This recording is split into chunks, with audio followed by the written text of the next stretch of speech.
Students, in this video हम question number 9 solve करेंगे exercise 10.5 से। क्वेश्चन है two circles intersect at points B and C.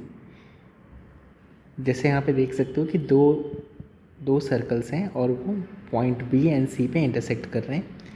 Through B two line segment A B D and P B Q. ठीक है, ये दो line segments हैं are drawn to intersect the circles at A, D, P and Q respectively. See figure 10.40. Prove that ACP कहाँ पे है? ACP मतलब ये वाला एंगल एंड QCD मतलब ये वाला एंगल कैसे हैं? वो दोनों इक्वल हैं। ठीक है, तो ये क्वेश्चन है जो हमें यहाँ पे प्रूफ करना है। ओके ठीक है, अब इस क्वेश्चन को सॉल्व कैसे करेंगे वो समझते हैं।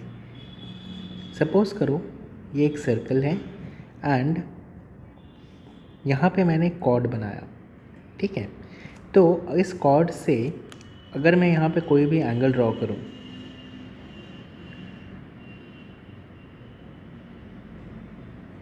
ओके, तो हमें पता है कि ये वाला एंगल और ये वाला एंगल कैसा होता है? इक्वल होता है। उसी तरह अगर यहाँ पे हम ध्यान दें बड़े वाले सर्कल पे, तो सपोज़ करो कि ए पी एक कॉर्ड है। ठीक है, तो इससे एक एंगल बन रहा है यहाँ पे। ठीक है, ये वाला एंगल, और उसी तरह एक एंगल यहाँ पे बन रहा है, ये वाला एंगल। तो ये एंगल और ये एंगल कैसे होंगे? इक्वल होंगे। ठीक है, उसी तरह अगर ध्यान दो फिगर में, यहाँ पे ये वाला अगर मैं मानूँ, छोटे वाले सर्कल पे ध्यान दो, डी क्यू अगर एक कॉर्ड है तो यहाँ से भी दो चीज़ें बन रही हैं। क्या बन रहा है? ध्यान से देखो,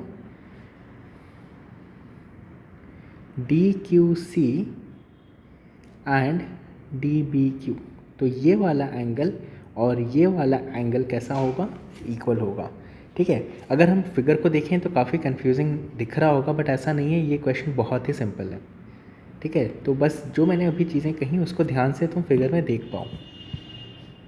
ओके ओके, तो यहाँ पे सबसे पहले हम गिवन लिख लेते हैं। गिवन यहाँ पे जो क्वेश्चन में दिया हुआ है वो लिख लेना। अब हम डायरेक्टली शुरू करते हैं। हमें क्या प्रूफ करना है? To prove angle A C P equals to angle Q C D. Okay, अभी देखो यहाँ पे ये फिगर को थोड़ा सिंप्लीफाई करने के लिए यहाँ पे एंगल्स के कुछ नाम दे देते हैं। सपोज़ ये जो एंगल है इसको 1 दे देते हैं, this angle let it be 2, this is 3 and this is angle 4, not this one, ये वाला, ये छोटा सा है ना यहाँ पे, this is angle 4. Fine. So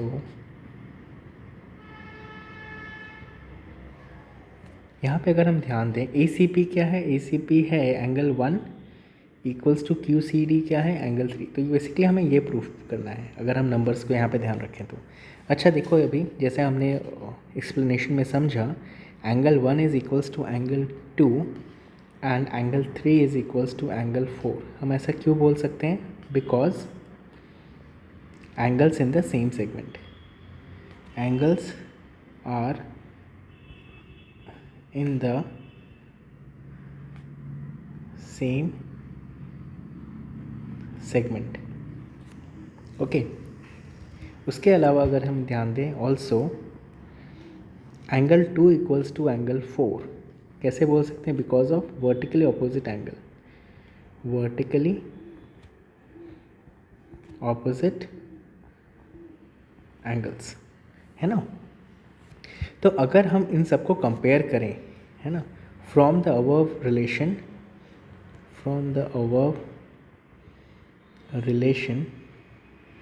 अगर ध्यान दो, एंगल 4 इज एंगल 2, है ना। Angle 2 is what? देखो, angle 4 is equals to angle 2, but angle 4 is equals to angle 3, therefore angle 3 is equals to angle 2, है ना। ऐसा लिख सकते हैं। ठीक है, अभी यहाँ पे ध्यान दो, एंगल 2 क्या है? Also angle 2 is equals to angle 1 है ये तो, ठीक है। तो एंगल 2 के बदले क्या लिख सकते हैं, therefore angle 1 is equals to angle 3। ये तो हमें प्रूफ करना था। अभी देखो मैं इसको थोड़ा सिंप्लीफाई करके समझाता हूँ। देखो एंगल 4 इक्वल्स टू एंगल 2 लिखा ना, बट अगर इस रिलेशन को देखोगे तो एंगल 4 क्या है, वो तो एंगल 3 के बराबर है, ठीक है। तो यहाँ पे एंगल 4 के बदले में क्या लिख सकता हूँ, एंगल 3 लिख सकता हूँ।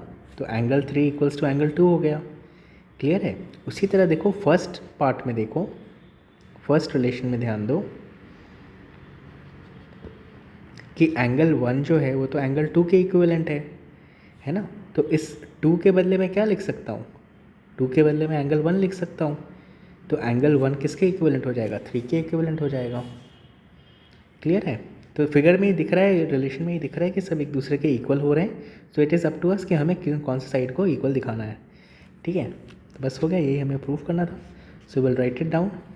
This implies angle A C P is equals to angle Q C D. I hope ये क्वेश्चन समझ में आ गया होगा। Thank you.